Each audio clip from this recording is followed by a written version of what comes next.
Failure. The word heard. I heard exactly I will what you tell said. you how I use the word Exactly failure, what you because said. I use the word failure to their leaders. You, sir, are the failure, not the men and women who are on that front line, not the men and women who hold up their honor with distinction. Senator Gary Peters just unloaded on Defense Secretary Pete Hegseth in one of the most brutal moments of the Iran war hearing, with the reported U.S.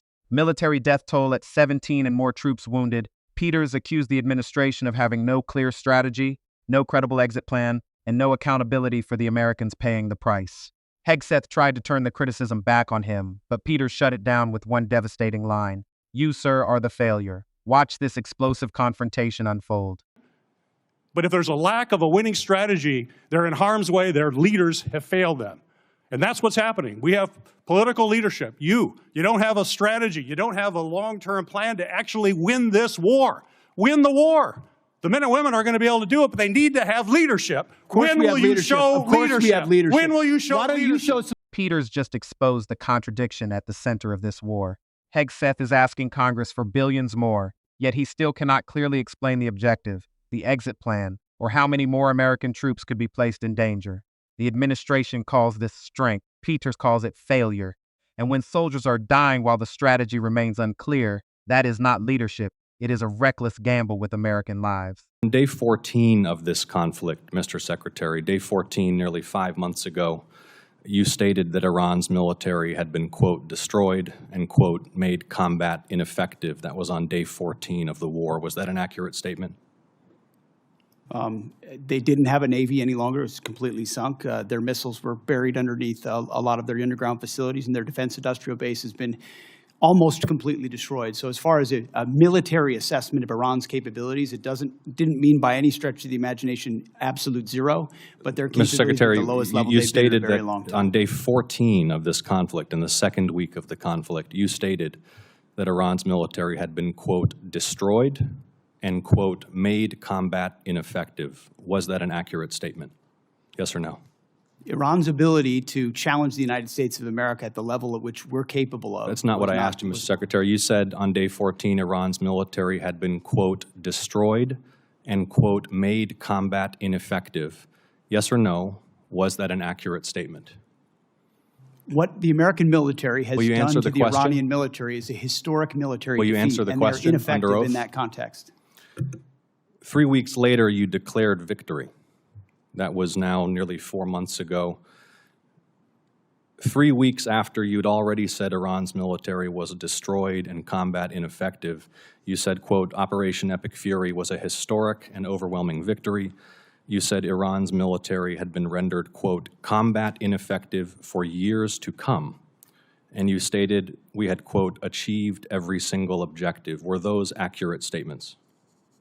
It certainly was, on behalf of the men and women in uniform, a historic military victory over Iran. Had Iran's military been rendered, quote, combat ineffective for years to come? That was a statement that you made 4 months ago. They had 160 naval vessels You need to in the answer Blue Water the questions, Navy, Mr. and they're gone. Secretary. Their Air Force you is said 4 months completely ago. combat ineffective, You and they said don't 4 have a months defense ago. industrial base. Excuse so me, describe Mr. to me a Secretary. country that doesn't have an Air Force, a Navy, or a defense industrial base, and I will describe to you a country that does not have an effective Mr. military. Secretary, you It stated, can lob missiles. Mr. Secretary, you stated missiles, 4 but it's months not a ago combat that effective Iran's military. military had been rendered, quote, combat ineffective for years to come.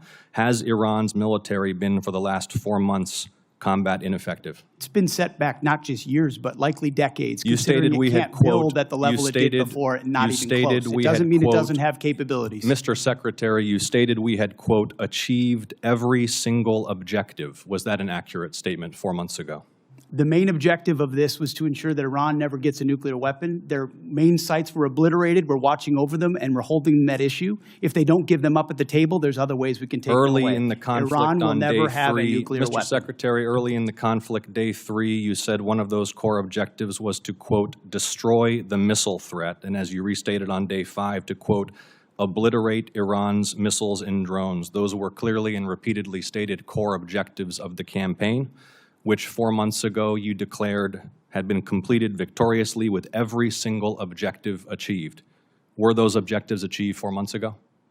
No one ever stated that every single missile was gone. Ultimately, combat ineffective means they're not able to dig them out of their UGFs and shoot Had at the us. missile It threat doesn't mean they been don't defeated have 4 underground months facilities ago? where they put missiles in them and hold on to them because they're the world's largest state sponsor of terrorism. So we never expected they would stop having capabilities to shoot. The question is at scale against an opponent like the United States of America, which went toe-to-toe with them and Iran couldn't. You stated on March 8th, day 9 of the war, on 60 Minutes, you assured the American people of Iranian surrender. Does that remain your prediction? Ultimately, Iran will never have a nuclear weapon to threaten the United States of America. That has been the objective, and it remains so.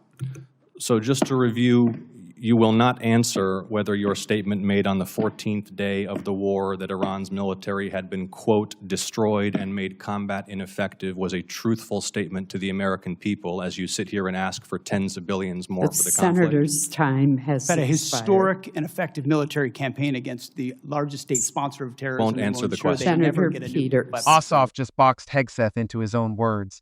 On day 14, the administration said Iran's military had been destroyed and made combat ineffective. Months later, American troops are still at risk, the war is still expanding, and the Pentagon is back asking Congress for tens of billions more. Hegseth could have answered with a simple yes or no, but he didn't, and that refusal exposes the real problem. The victory they sold to the public may never have existed. Secretary Hegseth, like most Americans, I've had a lot of trouble following this administration's contradictory statements about the war. On April 8th, you said, and I quote, "Their missile program is functionally destroyed, launchers, production facilities, and existing stockpiles depleted and decimated and almost completely ineffective." Mr. Secretary, Iran has been firing at U.S. military bases in the region and its ships for the last week. How is it possible, if their capabilities were, quote, functionally destroyed 3 months earlier, as she claimed, for them to be doing this now? Well, Senator, Iran is at the weakest point militarily it has ever been in the past decade. Certainly, maybe in 47 years, as they've gathered effectively a terror army. And that terror army was built to try to create conventional capabilities to defend against a pursuit of nuclear weapons, which meant thousands of ballistic missiles, many of which we have destroyed, others of which they have put inside facilities and hidden in underground facilities, and that's what terror regimes would do. So I acknowledge they still have capabilities, no doubt, but the amount of damage that we've done to them over the course of these series of operations has put them in the worst place they've ever been. Okay, well, let me. Murray just shattered the administration's victory narrative with one simple contradiction. Hegseth claimed Iran's missile program was functionally destroyed. Yet months later, Iran was still launching attacks against U.S. forces and ships across the region. He finally admitted those capabilities were still there. And that changes everything, because this is not a finished war.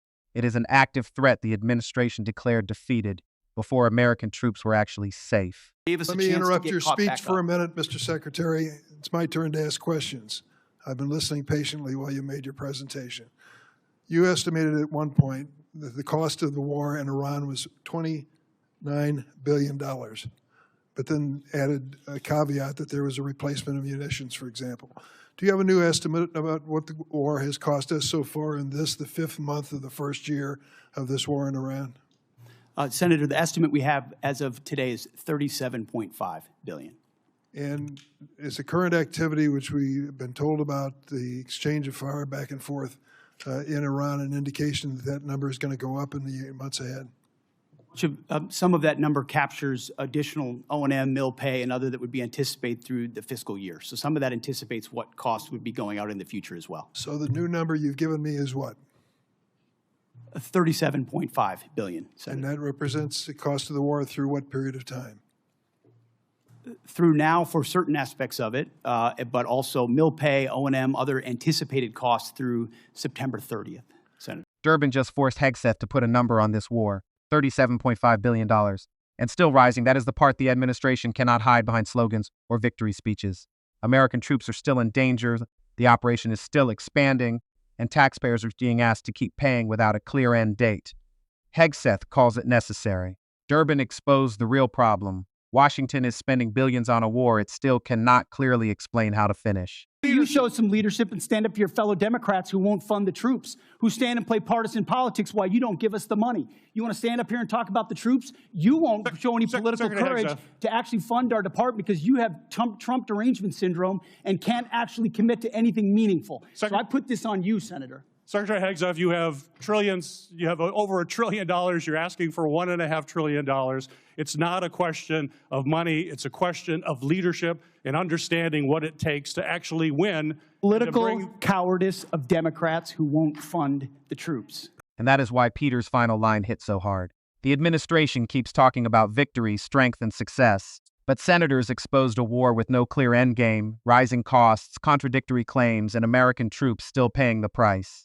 Hegseth tried to defend the mission. Peters forced the accountability back where it belonged, on the leadership making these decisions. This was not an attack on the troops. It was a warning that failed strategy at the top can have deadly consequences on the front line.